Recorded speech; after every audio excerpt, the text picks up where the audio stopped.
Good morning అండి అందరికీ. ఇవాళ టాపిక్ ఏంటంటే డే 3 అన్నపూర్ణాదేవి అలంకరణలో ఇవాళ అమ్మవారు దర్శనమిస్తారు. అందరూ చక్కగా భక్తి శ్రద్ధలతో గుళ్ళకి వెళ్ళటం అన్నీ చేసుకుంటూ ఉంటారు. నవరాత్రులు అన్ని రోజులు భవానీ మాల వేసుకునేవాళ్ళు.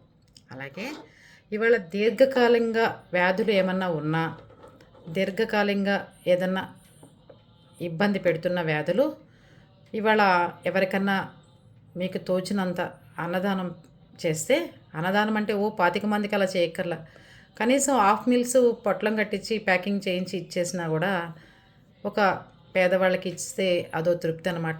అన్నపూర్ణాదేవి కాబట్టి ఎంత అన్నదానం చేస్తే మనకి అంత కలిసి వస్తుంది అని చెప్తున్నారు. అందుకని కుదిరిన వాళ్ళు చక్కగా ఇంట్లో వంట చేస్తాం, ఒక్కొక్కరు పెడితే ఒక 4 గ్లాసులు పెట్టేసి బియ్యం 5 6 వచ్చేస్తుంది చక్కగా. మనం వండిన కూరే పక్కన వేసేసి చక్కగా చిన్న పెరుగు ప్యాకెట్ ఇంట్లో పెరిగేలాగా ఉంటుంది మనకి, కట్టేసి ఇచ్చేసాం అనుకోండి, తృప్తిగా తినేస్తారు. లేదా పులిహోర కలిపేసాం అనుకోండి, చక్కగా హాయిగా తినేస్తారు. అదొక్క ప్యాకెట్ ఇచ్చేసినా తీసుకెళ్ళి దాంట్లోనే పులుపు పప్పులు గిప్పులు ఆయిలు అన్నీ ఉంటాయి, వాళ్ళు తృప్తిగా తింటారు. అంతే కదా. ఈ పండగలు వచ్చేదే పేద ప్రజలు అన్నం లేని వాళ్ళకి, అలాంటి వాళ్ళకి తిండి పెట్టడానికి. కనుక అన్నపూర్ణాదేవి డే 3 ఆవిడ ఇది కాబట్టి ఇవాళ దీర్ఘకాలంగా ఉన్న వ్యాధులన్నీ చక్కగా పోవాలని మనస్ఫూర్తిగా దేవుడి దగ్గర దీపారాధన చేసుకుని ఆ పాని ఇలా అన్నదానం చేసుకోండి.